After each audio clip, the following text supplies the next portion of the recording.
Quisiera leer algunos versículos que tenemos para este día. En Proverbios, en 9:10, el temor de Jehová es el principio de la sabiduría y el conocimiento del santo es el entendimiento. En Proverbios 3:19, Jehová con sabiduría fundó la tierra, afirmó los cielos con entendimiento. Aquí en Romanos 11:33, oh profundidad de las riquezas, de la sabiduría y del conocimiento de Dios. Cuán insondables son sus juicios e inescrutables sus caminos. En Romanos 16:25, mi evangelio, la proclamación de Jesucristo, según la revelación del misterio mantenido en silencio de tiempos eternos. En Romanos 16:27, al único y sabio Dios, mediante Jesucristo, sea gloria para siempre. Amén. Y en Proverbios 8:12 nuevamente dice, yo la sabiduría habito con la prudencia y hallo conocimiento y discreción. O sea que algo que me llamó la atención en este versículo es el 1 Corintios 1:30, mas por él estáis vosotros en Cristo Jesús, el cual nos ha sido hecho de parte de Dios sabiduría, pero tiene dos puntos, que es justicia y santificación y redención. O sea que el Señor es la sabiduría personificada, que es lo que dice el estudio de esta semana. La sabiduría procede de Dios, Jehová da la sabiduría, de su boca procede el conocimiento y el entendimiento. Y la sabiduría es más valiosa y es mejor que el oro, la plata y los corales, y es más deseable que cualquier otra cosa. Ayer estuve oyendo el mensaje del hermano Cangas y hablaba sobre la sabiduría y hablaba que, digamos, nada se puede hacer sin la sabiduría de Dios. Pero ¿qué es la sabiduría de Dios? Es Cristo mismo. Cristo corporificado fue la sabiduría de Dios, fue la que expresó la sabiduría. Y dice que a través de Jehová con sabiduría fundó la tierra.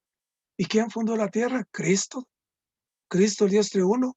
Entonces, la sabiduría de Dios es la sabiduría en Cristo, y la sabiduría en Cristo, cuando está en nosotros, esa es la sabiduría que nosotros debemos expresar, pero es a través de Cristo, a través de la palabra. O sea que esta sabiduría, así como artífice de la creación de todas las cosas de parte de Dios, es la delicia de Dios. O sea que Dios se deleita en esta sabiduría de Cristo, y esta sabiduría y la delicia de Dios viene a nosotros. O sea que nosotros somos sumamente afortunados de conocer la palabra de Dios y afortunados de estar en este ministerio, porque esta profundidad de las riquezas, de esta sabiduría, de este conocimiento de Dios viene a nosotros en forma gratuita. Solo únicamente tenemos que clamar al Señor y esta sabiduría está en nosotros. Esta, esta no es una sabiduría humana, esta no es una sabiduría del hombre. La sabiduría del hombre es vana, es el ego, decía el hermano ayer, es el ego que representa el entendimiento y la sapiencia del hombre. Pero esta sabiduría de Dios es Dios mismo con su palabra espíritu que viene a nosotros. O sea que, como dice que de Él y por Él y para Él son todas las cosas. Y este es el Dios que ha iniciado todas las cosas, del cual proceden todas las cosas por su sabiduría. O sea que Él ha iniciado todas las cosas, no por su conocimiento ese, sino por su sabiduría. Y cuando Dios viene a aplicar lo que ha iniciado, exhibe su conocimiento. O sea que hasta en ese momento el conocimiento de Dios se manifiesta cuando Él aplica todo lo que ha iniciado. O sea que esto estuvo, dice también, estuvo oculto por los siglos, pero ha sido revelado ¿para qué? Para nuestra gloria, para nuestro disfrute, para que nosotros podamos tener esta sabiduría de Dios con nosotros. Y además la sabiduría de Dios dice que es un misterio, que es hondo y profundo. Definitivamente que es un misterio, pero Dios lo ha revelado a sus santos. Pero dentro de Dios hay sabiduría en un misterio. Y esta sabiduría ha estado oculta, pero ha sido predestinada ¿para quién? Para nuestra gloria. Alabado sea el Señor.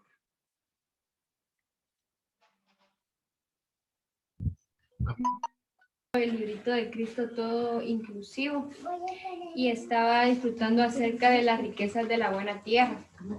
Leía acerca del trigo y de la cebada, el significado de estas dos cosas, porque aquí habla acerca de que con esto se alimentaban, pero yo no sabía el significado del trigo ni el significado de la cebada. Y dice que el significado del trigo es perdón, el trigo representa al Cristo encarnado. Cristo es Dios encarnado como hombre para caer en tierra, morir y sepultado. O sea que el trigo representa a Cristo encarnado, el que en su vivir humano, y al Cristo sepultado.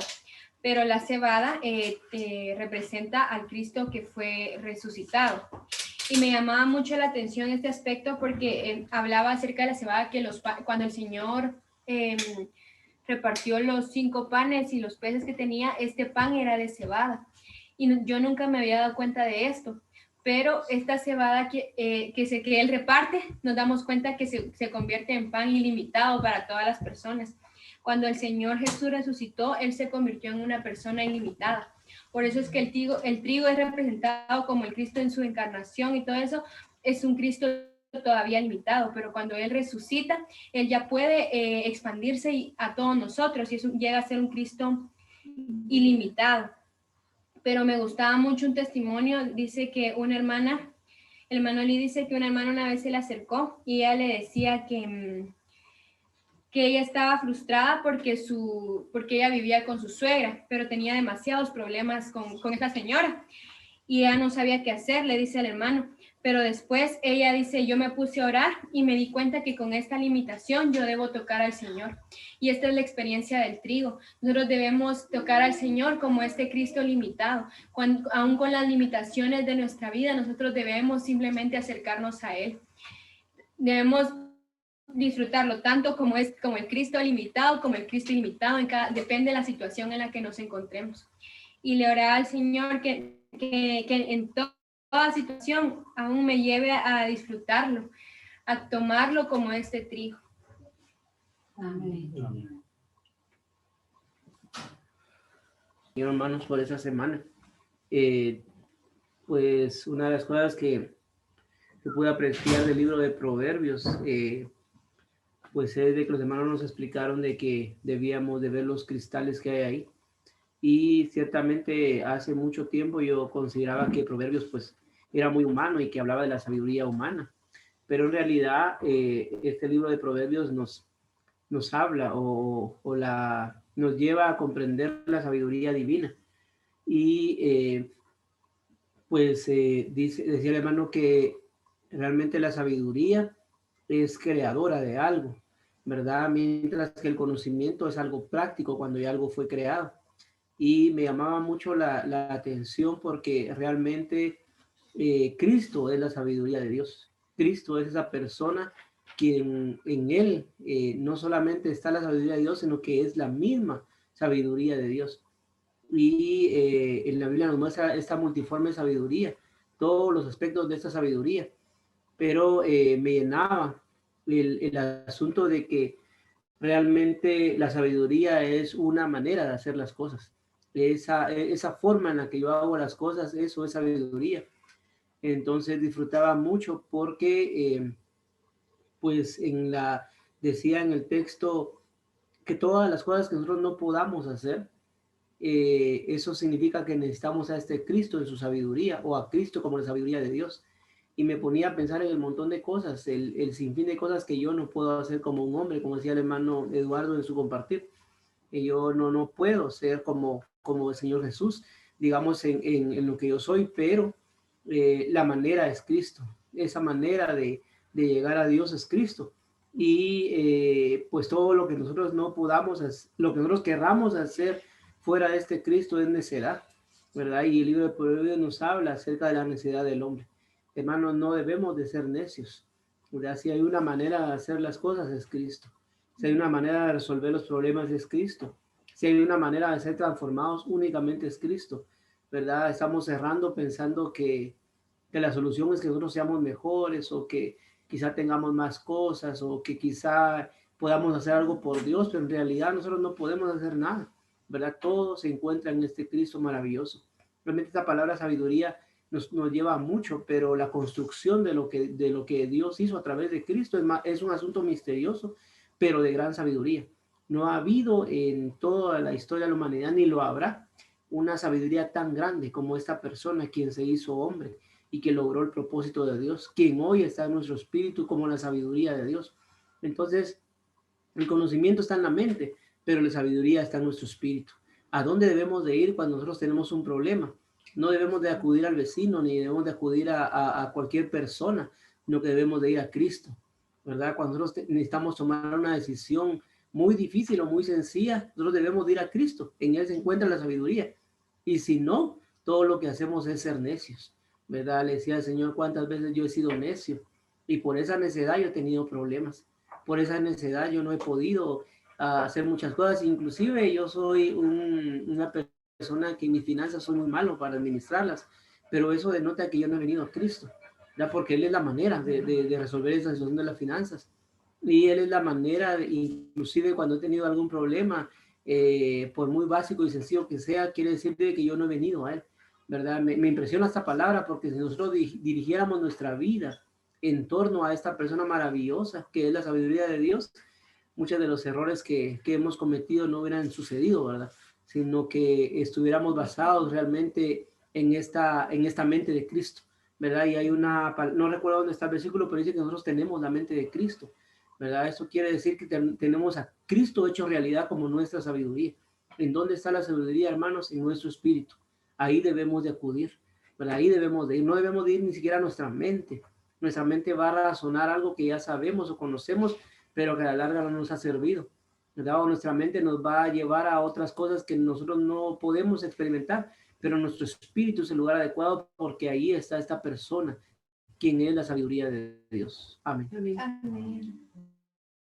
Sabiduría de Dios es cierto, ¿verdad? Como Dios se personifica en la sabiduría, porque Él es Dios mismo y Él es su sabiduría, pues Él fue un hombre obediente, ¿verdad? Podemos ver nosotros en toda la historia de la humanidad, ¿verdad? Como Dios ha sido sabio en todo, dice que por su sabiduría fue formada la tierra, ¿verdad? Y por su sabiduría nosotros también tenemos entendimiento, pero como decía Marvin, ¿verdad? A veces nosotros nos salimos de del mismo Cristo, ¿verdad? Que está en nosotros, ¿verdad? Y nuestra vida pues la tomamos de otra forma. Y la realidad es que la sabiduría es el Señor mismo, ¿verdad? Si nosotros tuviéramos sabiduría de Él, todo caminaría mejor, todo lo que haríamos sería mejor. Yo me daba cuenta que ahorita que estaba enferma me doy cuenta de que si yo he tenido al Señor, pero no he sabido que Él administre mi vida, ¿verdad? Porque, como decía Marvin, ¿verdad? Uno hace lo incorrecto delante de Dios, ¿verdad? Y Él es sabio en todo, aún en nuestro cuerpo, dicen, aún en nuestros alimentos, aún en todo lo que viene a nuestra vida. Él es sabio, ¿verdad? Y Él es la sabiduría, pero a veces como que se nos entra por un oído y se nos sale por el otro. Bueno, lo que yo agradezco al Señor porque el Señor es sabiduría en todo, ¿verdad? Y que sí está en nuestro, el Señor como su Padre, ¿verdad? Y eso es ¿verdad? Este hombre que vino así fue hombre, ¿verdad? Caminó, ¿verdad? Con problemas, con tristezas, con dificultad, muchas cosas, pero él siempre fue sabio, porque siempre dice que acudió al Señor mismo, ¿verdad? Ahora, y ahora entenderlo, ¿verdad? Cuánto el Señor nos ama a nosotros, cuánto espera Él de nosotros, ¿verdad? Es lo que espera que Cristo esté forjado en nosotros mismos, ¿verdad? Que nosotros seamos la expresión. Yo a veces digo, Señor, perdóname porque no soy tu expresión, y como decía Marvin, ¿verdad? A veces recurrimos a otras personas que no pueden aconsejar a otras personas nada, sino que al contrario, nosotros como sabios y como Cristo mira en nosotros, debemos de acudir a Él, ¿verdad? Centrarnos en nuestra mente, en nuestra mirada.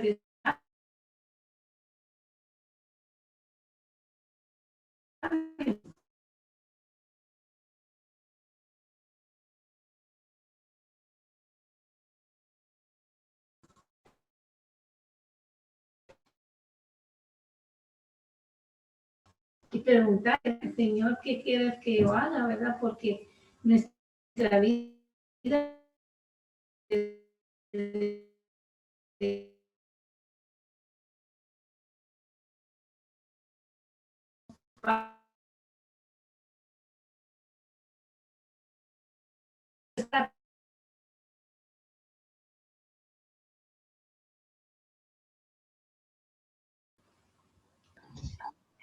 somos tocados por el Señor y recibimos los tratos de parte del Señor, luego de que nosotros vemos a Dios en medio de nuestras situaciones, entonces Dios nos provee sabiduría. Y eso es lo que está hablando ahorita el libro de Proverbios. Terminamos de ver Job y vemos a un Job que vio a Dios en medio de sus sufrimientos.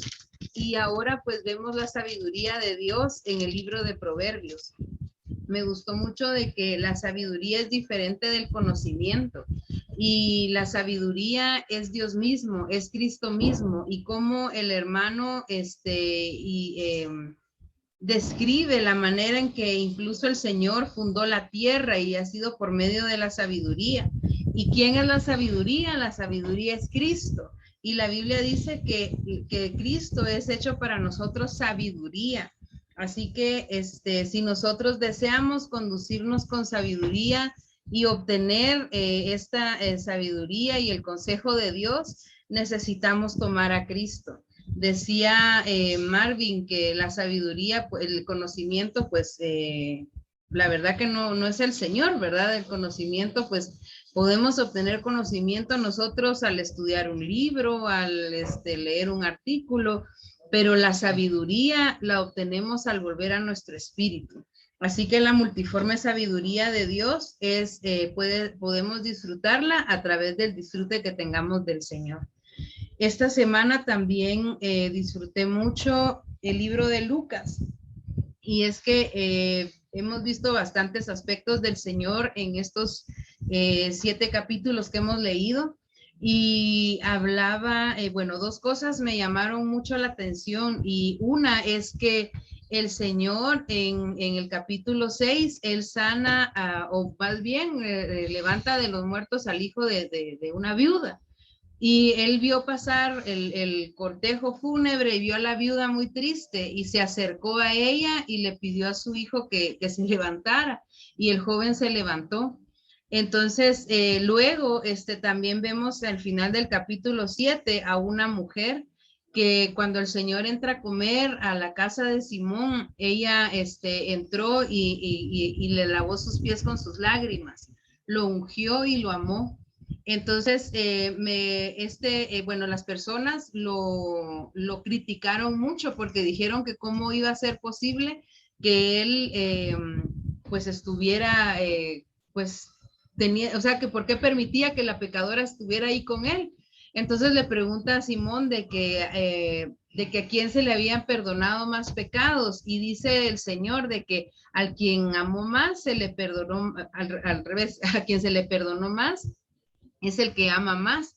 Y por eso es de que ella estaba, el hecho de estar lavando sus pies era una señal de que le amaba, porque sus pecados, los muchos pecados que ella había tenido, el Señor se los había perdonado.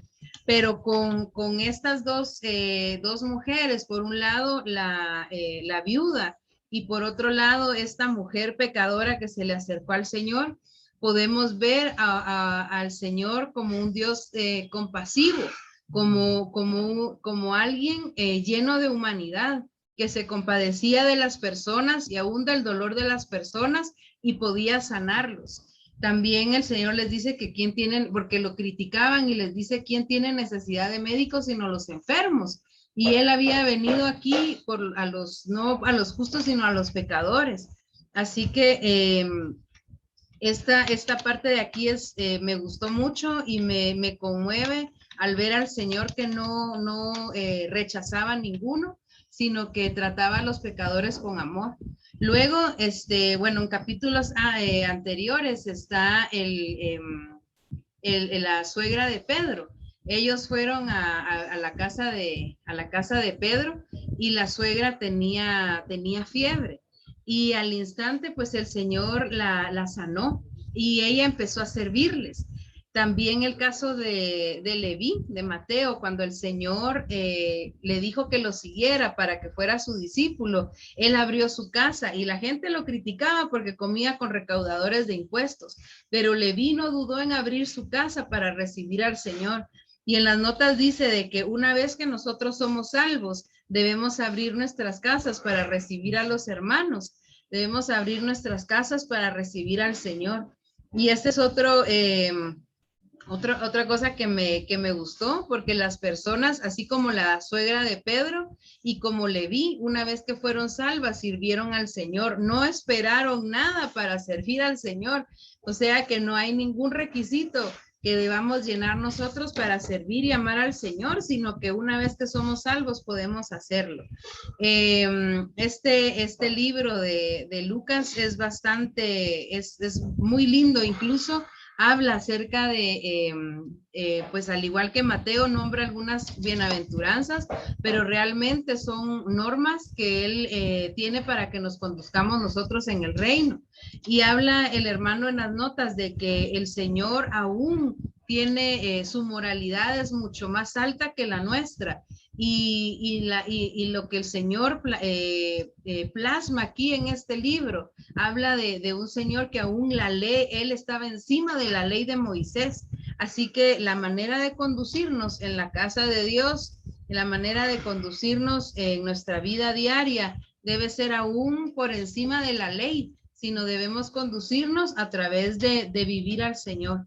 Así que gracias al Señor por este libro, por lo que llevamos estudiando este libro, porque realmente a mí me ha conmovido mucho ver cómo el Señor en su humanidad era muy dulce, era muy tierno y era muy compasivo. Él se compadecía de todas las personas. Incluso hay una parte en la que Pedro, pues cuando el Señor llama a Pedro, le pide que vayan adentro, mar adentro, y que comiencen a pescar, porque ese día no habían pescado nada. Y Pedro pues no muy creyó, pero se llevó el barco, ¿verdad? Y cuando y tiraron las redes, se llenaban las redes y hasta se rompían. Y el Señor le dice que lo siga y le dice que cómo lo iba a seguir si él era solo un pescador. Y le dice que a partir de ese momento, pues él iba a ser pescador de hombres. Y es bien interesante también lo que el hermano dice ahí, porque una vez que también nosotros recibimos al Señor, todo lo que nosotros somos en nuestra humanidad queda desechado, y nosotros, una vez que somos salvos, somos para el reino y somos para el Señor. Así que alabado sea el Señor por estos libros, por la palabra santa y todo lo que estamos leyendo, pues que el Señor sea en nosotros la perseverancia esta semana para continuar. Amén. 8. El hermano nos compartía de que la sabiduría de Dios es el tema central del libro de Proverbios. Amén, porque esta sabiduría es la que nos mantiene constante en las reuniones de la vida de la iglesia. También nos compartía el hermano de que la sabiduría es la delicia de Dios. Si vivimos a Cristo como sabiduría, seremos la delicia de Dios. Amén, hermanos, que la sabiduría de Dios es necesaria para edificar la iglesia. Amén. Esta semana, que es la semana 8 y el mensaje 8, nos habla acerca de la multiforme sabiduría de Dios. Entonces, la primera parte de la semana nos menciona la importancia que es en el libro de Proverbios, ya dejando Job por un momento y entrando en este libro de Proverbios, cómo es importante la sabiduría. En Proverbios, en los primeros capítulos, se ve que la sabiduría está aclamando, que la sabiduría es importante. Mucho ánimo, ponga atención a lo que dicen tus padres, a lo que te enseñan, esto y lo otro, pero como decía Marvin al principio, daba la impresión de que es la sabiduría, de una sabiduría humana, es decir, pero Luego, después, más adelante, nos damos cuenta y el hermano nos explica que la sabiduría en el Nuevo Testamento tiene una corporificación, es decir, la sabiduría no es una capacidad necesariamente, sino es una persona, es el segundo de la Trinidad, es la palabra, ¿verdad? No la palabra como la Biblia, un libro, sino la palabra, el segundo de la Trinidad, el verbo, con quien fue ejecutada la creación, es decir, Dios hablaba y quien estaba operando en ese momento era la palabra, cada vez que se decía algo, y dijo Dios, esa era la palabra, el segundo de la Trinidad, o bien la sabiduría. Pero es importante no abandonar este principio que se ve en Proverbios, que para poder vivir una vida acepta, como decía el hermano Smith en el compartir hace un rato, para vivir una vida acepta delante de Dios es necesaria esta sabiduría de Dios, ¿verdad? Esta sabiduría de Dios es Cristo. Entonces, para vivir una vida acepta delante de Dios es necesario estar llenos de Cristo. Pero quisiera recalcar un punto. En nuestro espíritu estamos llenos de Dios, aún de Cristo como la sabiduría. Y hay un punto aquí en el bosquejo que habla, vamos a ver si lo encuentro, que habla de que, sí, el día 4, nosotros como creyentes estamos en Cristo y Cristo nos ha sido hecho de parte de Dios sabiduría. Esto es 1 Corintios 1:3. Y está en nosotros, en nuestro espíritu, Cristo como sabiduría, porque como sabiduría nosotros, Cristo nos ayuda a vivir de una manera apropiada, pero recordemos esto está como una capacidad en potencia en nuestro interior. Al ser salvos, algo opera el Señor en la regeneración y sí cambian muchas cosas, pero nuestra vasija, que es nuestra alma y nuestra mente, que están llenas de muchas cosas, deben ser llenos solamente de Cristo, ¿verdad? La sabiduría menciona la mitad de la semana, es la que Dios usa para iniciar todas las cosas. Así que, como mencionaban como testimonio, hermana Paula y Marvin, la verdad es que muchas cosas las hemos hecho con nuestro simple conocimiento, ¿verdad? Con nuestra simple perspicacia, nuestra simple manera de ser. Y pues pueda que tengamos éxito, pueda que fracasemos, pero es necesario que nosotros veamos la importancia de obtener al Señor como esta sabiduría maravillosa, porque como dice al principio, nos ayuda a vivir una vida que sea acepta delante de Dios, que cumpla todos los estatutos divinos. Y esto es maravilloso. Esto es muy, muy maravilloso. En el día 3, al final, dice en los últimos puntos que para tener a Cristo, bueno, más bien que para tener la sabiduría y el conocimiento, que en este caso, en el día 3 se mencionan de manera positiva, aunque el énfasis es en la sabiduría. Es importante tener a Cristo. Y el punto 4, el último, dice, si ejercitamos nuestro ser para contactar al Señor, Cristo como espíritu vivificante saturará nuestro espíritu, pero miren, y nuestra mente. Y en nuestra experiencia tendremos sabiduría y el conocimiento que están escondidos en Dios. ¿Saben por qué? Porque esta sabiduría es necesaria, porque es una ayuda en nuestros asuntos diarios. Y esto es maravilloso porque nos muestra la manera en que Dios puede ser nuestro suplir y guianza diariamente, ¿verdad? No solo en las cuestiones trascendentales o muy grandes en nuestra vida, sino en cada una de las decisiones. Entonces, en cuanto a digamos, a un aspecto personal, sí, sí, más bien un asunto personal, es necesario que nosotros estemos que nos presentemos delante de Dios y permanezcamos en Él para recibir esa impartición divina de parte del Señor. Pero ahora estamos aprendiendo otra nueva característica de Cristo al que recibimos y podemos recibir diariamente y continuamente. Él es la sabiduría de Dios. Y una palabra también que me gustó mucho esta semana es que Cristo también es el deleite de Dios, lo cual indica también que al tenerlo como la sabiduría de Él mismo, nuestro vivir, que es en esta sabiduría, se vuelve un deleite para Dios. Hay un punto que quisiera mencionar también ya en el día 4, ya casi al final del día 4, dice que Cristo que Cristo haya sido hecho sabiduría de Dios para nosotros, deja implícito que en nosotros ocurre una transmisión de Cristo para nosotros, para nuestra experiencia diaria. Esto es el diario vivir.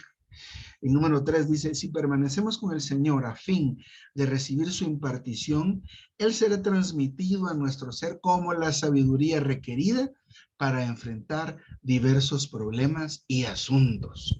Toda esa luz, esa claridad que necesitamos para tomar las decisiones en los asuntos prácticos del día a día, están en Cristo como la sabiduría de Dios. Entonces, ahora estamos aprendiendo que no solo recibimos a este Cristo maravilloso que nos vivifica, que nos ilumina, que de repente es este bronce que nos expone y nos hace ver nuestra situación y nos hace volver a Dios, pero también es la sabiduría y el deleite de Dios mismo. Entonces, en cuanto a la vida personal, en cuanto a nuestra vida personal, es tan necesario que sigamos exponiéndonos, ¿verdad? A este suplir sin fin, que ahora conocemos que tiene un aspecto nuevo, como la sabiduría de Dios. Al final, en el día 5 y un poco en el día 6, nos lleva a un aspecto más bien corporativo, ¿verdad? Donde la iglesia en sí, experimentando y recibiendo a Cristo como la sabiduría de Dios, da a conocer la multiforme sabiduría de Dios, pero no propiamente a las personas a nuestro alrededor, porque eso ya lo pasamos en el aspecto personal, digámoslo así, sino que es necesario también exhibir y darle gloria a Dios como iglesia, a los principados y a las autoridades en los lugares celestiales, ¿ah? Especialmente a los entes malignos, que es decir, a Satanás y sus ángeles, que están en el aire contendiendo. Entonces, es importante que veamos que también esto nos ayuda, ¿verdad? No es algo, este punto no es algo que debemos esforzarnos por hacer, sino el aspecto individual o particular, más bien, o personal, tal vez digámoslo, nos ayuda a incorporarnos y a ser edificados unos con otros, ¿verdad? Me gusta mucho el asunto de que la sabiduría de Dios es la originadora de todas las cosas y debe ser también la originadora de nuestras cosas, de nuestros asuntos, ¿verdad? De lo que nosotros vayamos a decir. Entonces, también, sí, al final en el día 6, nos empieza a hablar acerca de la Nueva Jerusalén, por ejemplo, ¿verdad? Y nos alienta a salir del concepto que pueda que tengamos, porque a veces porque la religión se trata de confundirnos en cuanto al sentir de cómo es que es la Nueva Jerusalén, ¿verdad? Entonces es un lugar que está lleno de la sabiduría de Dios, ¿verdad? Me impresiona, regresando al día 5, que aún, digamos, todo lo que implica Satanás y el enemigo de Dios, Satanás y el enemigo de Dios, y todas estas cosas están dentro de ese ambiente. Es decir, que Dios preveyó todo esto, y todo esto es parte, por un lado negativo, de exhibir y de mandar a Satanás a donde va a estar por siempre en el lago de fuego, pero también a la edificación de la Nueva Jerusalén, y nos purifica nuestro pensamiento de cómo es que es, ¿verdad? Porque, por ejemplo, en el día 3 dice, afirmar que la Nueva Jerusalén es una ciudad física subestima la sabiduría de Dios y denigra a Dios como eterno y sabio arquitecto, porque no es propiamente una ciudad física. En algún punto vamos a poder estudiar algo con respecto de la Nueva Jerusalén y vamos a ver todos los aspectos donde esta ciudad constituye la mezcla entre Dios y el hombre, una mezcla perfecta, donde ya no se ve diferencia entre los seres creados que seríamos nosotros y Dios mismo, ¿verdad? Donde ya no hay enfermedad, no hay ningún problema, ni aún se necesita la luz del sol, pero esto no es una cuestión física en lo absoluto, pero necesitamos tal sabiduría, a Cristo como la sabiduría, a Cristo como ese elemento que aporta esa sabiduría, que por un lado es necesaria para nuestras experiencias diarias, para poder enfrentar cada situación, desde cuestiones de nuestros hábitos, cuestiones de cómo vestir, qué hacer, como mencionaba Marvin, del asunto financiero, esa luz que se necesita, la claridad que se necesita para poder administrar lo que se nos dio. Esto recibimos y con esto hay que vivir de alguna manera. Para poder hacer eso necesitamos a Cristo. Cristo, Cristo, Cristo. En nosotros se convierte en esa sabiduría, porque lo dice, aquí lo leímos hace un momento, que Cristo fue hecho. Dice, ¿dónde está? En 1 Corintios 1:30, nosotros como creyentes estamos en Cristo y Cristo nos ha sido hecho de parte de Dios sabiduría. Así que si obtenemos a Cristo, obtenemos tal sabiduría que nos ayuda en lo personal, en nuestras experiencias diarias y en lo corporativo, a glorificar a Dios y a exhibir a Satanás. Así que, hermanos y hermanas, ha sido una semana, como siempre, maravillosa. Quiero pedirles un favor, tal vez, de